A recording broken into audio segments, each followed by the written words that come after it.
I would like to thank once more to all of our guest speakers for their speeches and for the very interesting topics and points they raised. Now we have about 20 minutes more or less for questions and answers, and I would propose that we collect 2, 3 questions.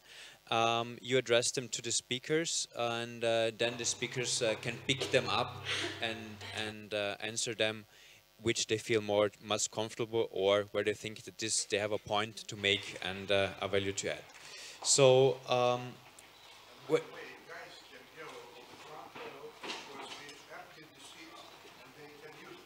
yes, please just fill up the front row so that you can see also better the audience. And also for those who are following us on live stream, we'll try to use the microphone that you're always knowing what is going on and which questions are asked. So when you're asking the question, please make it short, make them spicy. Stand up, please, say your name and ask your questions. Do we have already some questions for the audience? Do we have somebody with a microphone going around and giving the microphone to the audience?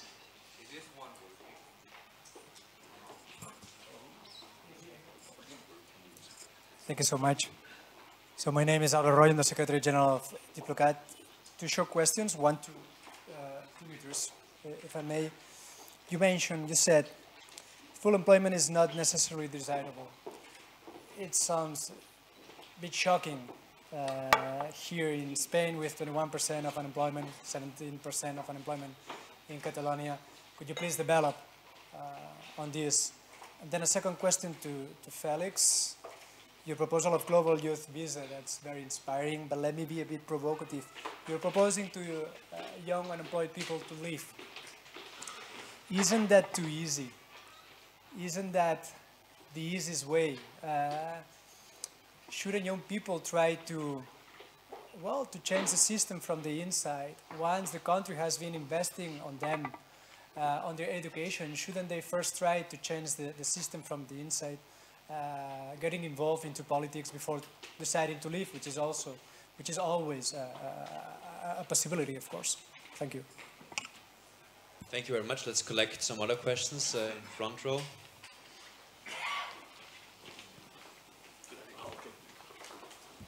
Thank you.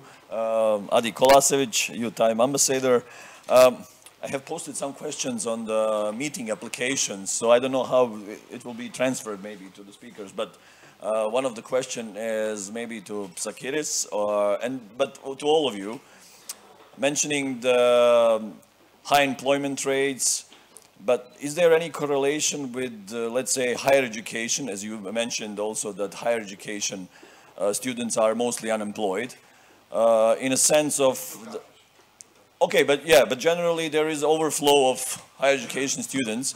But is there any kind of connection with the fact that the higher education area in Europe is like still in this kind of industrial concept of work? So it cannot keep the pace of fast-moving, let's say, economies or businesses. So maybe is that the case? Thank you very much. Last question.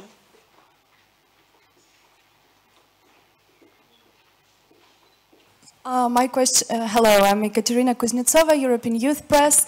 My question is addressed to Mr. Ernst. I cannot see. Okay, here.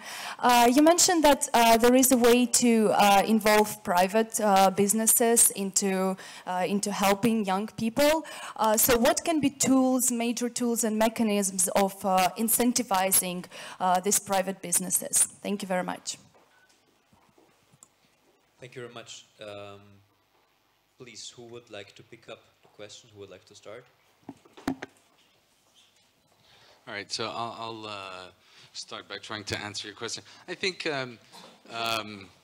said, let me be provocative, and I'll try to not be too provocative in my answer. I think you're right. I think that this is not about either you leave and you find happiness elsewhere, or you stay and you struggle and you're a true patriot and you're good to your country and you give it back. I think that actually that sort of opposition is becoming senseless. I think that often to prosper in your own land, you first need to leave. I don't think that leaving is sort of an answer in itself. And I personally have found it, you know, I'm not French, but I grew up in France. And I see that I discovered the Frenchness that I have in me when I left. I never listened to French music before I left for several years. And then I started listening to Jacques Brel. I started listening to various French pop bands and whatever. So I think like the importance of this youth visa and the importance of leaving is one of the virtues of it is actually to rediscover that where you're from and what what you like about it. And often in I would argue, you know, like Europe is Europe feels these days like things are really complicated because while most countries in the world, most places in the world are still increasing the quality of their lives, in Europe it feels like we're stagnating or we're decreasing. But we're basically a bit, you know, spoiled in Europe. That's the reality. For the past 500 years, white men from Western Europe and North America have presided over the destinies of the world. They've decided pretty much everything. And now they are no longer alone at the top of the hill, and they have to accept the fact that, well, there's other people who want to eat. We live in a world where the 75 richest people have as much wealth as the poorest half of humanity. As long as we live in a world like that, people are going to be migrating. So I agree that it's important to try to change the system from the inside. And I think that actually what I put into question is whether, you know, I want to even question the notion of here and there. Is a good Catalonian a person who lives in Catalonia? Or is it someone who eats Catalonian, reads Catalonian, breathes Catalonian, and represents Catalonia all around the world? There's 2.5 million French people who live outside France. The French people inside France tend to think of them as second-class citizens. Oh, you've betrayed our country. You're no longer with us. You are, you know, you've betrayed France. I would argue that actually French people who live outside France are often the best ambassadors of France. So for me, the question is, you know, what is it to be an American, to be a Swede, to be a Bulgarian, to be a Catalonian? I don't think it necessarily means that at a moment, you know, a moment T, you are living in that country. I think it's something a bit more conceptual and broad and linguistic and cultural, etc. That means it. So I agree, it's not one or the other. And I sure hope, frankly, that no one, I mean, what I would prefer is for politicians to take into account the necessary changes that need to be implemented so that less people have to leave. But I feel like when young people feel caught in a trap, they should remember that, you know, when our grandparents wanted to migrate, it cost, you know, when my parents moved to Paris in 1972, this was a life-changing decision. This was, you know, this was it. And actually, they are still in Paris. These days, you know, if you want to go and try to figure out whether you can function in Buenos Aires or Shanghai, you can do it for less than €1,000. Now, I'm not saying that everyone can do it very easily, but I'm saying that it's easier than it has ever been. Thank you very much for this answer. Dimitris, you want to answer? Well, can you listen to me? Okay. Well, first of all, I'm not a labor economist, Roy. I'm a financial economist. So I view some things not necessarily in the politically correct way. And I express myself in this politically incorrect way as well. Speaking about full employment reminds me the well-known Taylor curve, which says simply that the lower the employment rate, the higher the interest rate. Higher interest rate is, by definition, a disincentive for investing for growth. Well, and there are also higher risk premiums. We have to deal with it. And the best policy thing to do is to find the correct balance between interest rate and unemployment rate. If I may make a political comment, which comes from 1940s, when Keynes employed this model of full employment, saying that, look, my Britain, during the war, everybody had a job. Hayek replied, everybody had a job, but the plates were empty. Full employment, more or less, historically speaking, is accompanied with poor countries. And a recent example of a full employment state is North Korea, for example. I'm afraid that the most important, in order not to fool ourselves, is to find the correct balances.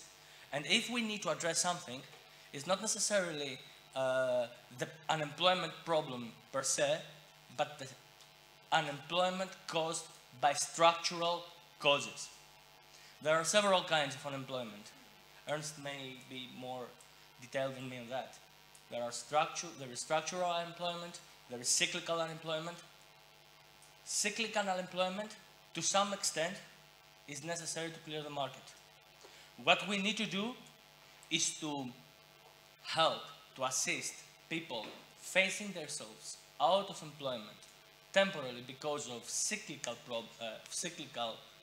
fluctuations, to reach a new job or a new career path as soon as possible, without marginalizing them. Thank you. Thank you very much, Dimitris. Eckhard? Yeah, thank you. I wanted to actually combine my answers to these two questions on education, on private sector initiatives.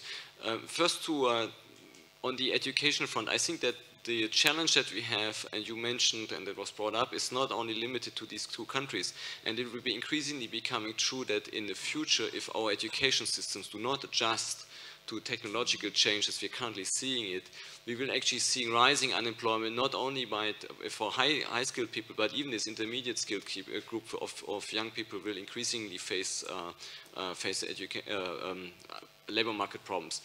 Now, one of the things I mentioned in my talk was that private sector initiatives, and I think that this is the kind of forum where some of you actually have these types of ideas, are very important to provide maybe the right environment for young people to understand how to search for a job, what kind of additional training they might need, but also to feedback information from the businesses into the school system in order to allow school curricula to be adjusted. Maybe even to offer alternative school curricula through private sector initiatives, private schools, private high schools, private universities, etc. There are thriving numbers of initiatives in this area, and I think this is certainly something that governments need to support. Now, that's exactly the point. Most governments actually do not see the need to do that because they consider, well, we're already spending so much money on our public system, why should we support the private sector? And I think that one of the key functions that this type of forums should have is also promote advocacy into the public sector, into governments, to say, well, these are useful initiatives for young people to actually get the education that's relevant. Most of the education that you get in the public sector is today actually not relevant and often is taken up not so much for the education itself, but as a device, for instance, to enter public sector jobs. Greece is one of those examples where young Greek people take a lot of education, not because they like the education itself, because they think afterwards they can get a job in the public sector. So I think that this forum should also take up an advocacy role, saying, well, we need to maybe use some of the public money and support private sector initiatives for better and more relevant training. Thank you very much, Eckhard, for your answering. Vladimir, please. The question concerning the link between the nowadays model of global economy and the demand for specific kind of education is absolutely correct in the base. Because post-industrial world paradigm meant that the industrialization era finished and the world came to post-industrial, where the knowledge is the utmost important substance of the capital. But you know, somebody forgot that, you know, to feed up the brains, one should eat bread, for example, and the bread should be produced somewhere. Then, you know, to drive a beautiful car, to come to the think tank, somebody should produce the car. And now we observe the era of reindustrialization. It was, you know, stated by Cameron, for example. It was stated by Obama. It was stated by other politicians.